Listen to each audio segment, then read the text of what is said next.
Hello everyone, আসসালামু আলাইকুম। সবাইকে প্রীতি ও শুভেচ্ছা জানিয়ে শুরু করছি আজকের ভিডিও। আজকে আমি আলোচনা করব আপনাদের সাথে লুকআপ ফর্মুলা নিয়ে।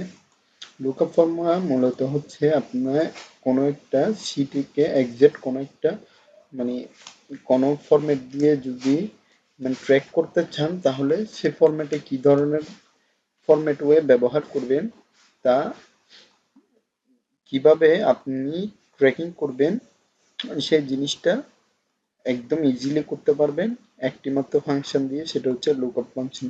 তো আমি ফার্স্ট অফ অল এখানে চলে যাচ্ছি ডেটাতে যাওয়ার পরে এখানে আমি লিস্ট করে নিচ্ছি, লিস্টে ইকুয়াল দিচ্ছি, যেটা সাধারণত কম বেশি সবাই আপনারাই জানেন।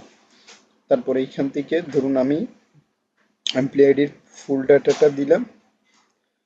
ডাটাটা দিয়ে আমি ওকে দিলাম। ওকে দেওয়ার পরে আমি জাস্ট দিব হচ্ছে 1 2 3 এভাবে করে।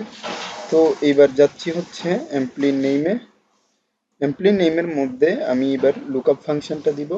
তো এখানে দিব ইকুয়াল লুক আপ ব্রেকেট, এখান থেকে আমি দিব হচ্ছে এইটা, তারপর হচ্ছে কমা, এখান থেকে আমি দিব ফুল ডেটা শিট, যেহেতু আমার এখানে বলা হয়েছে পুরা ডেটা শিটটা দিতে। তারপরে আমি দিব হচ্ছে কমা, তারপরে এখান থেকে আমি যে ডেটার পুরো সিস্টেম ওটা রয়েছে ওইটা দিব, দেন হচ্ছে ব্র্যাকেট ক্লোজ দিয়ে এন্টার দিব। তো এখানে দেখতে পাচ্ছেন আমার এমপ্লয়ি নেম অনুযায়ী পুরোপুরি যে ফ্যাক্টরিটা চলে আসে ওটা চলে এসেছে। তো একইভাবে আমি যদি এইটা তো দিই লুক আপ লুক আপ দেন ফার্স্ট ব্র্যাকেট, এখান থেকে লুক আপ ভ্যালুটা হচ্ছে এইটা, দেন কমা, এখান থেকে তারপর বলছে টু লুক আপ ভেক্টর পুরাটা আমি এখান থেকে পুরা যে স্টেটমেন্ট রয়েছে সেটা দিলাম, দেন কমা দিলাম।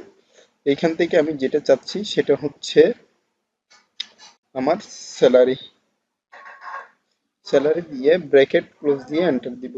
তো এখানে দেখতে পাচ্ছেন পুরো ফরম্যাট অনুযায়ী সবগুলা চেঞ্জিং হয়ে যাচ্ছে। তো এতটুকু পর্যন্ত আমার কাজ শেষ। আজকের ভিডিওটা আমি এতটুকু পর্যন্ত রাখছি, পরবর্তী ভিডিওর আমন্ত্রণ জানিয়ে এখানেই শেষ করে দিচ্ছি। ধন্যবাদ সবাইকে। আসসালামু আলাইকুম।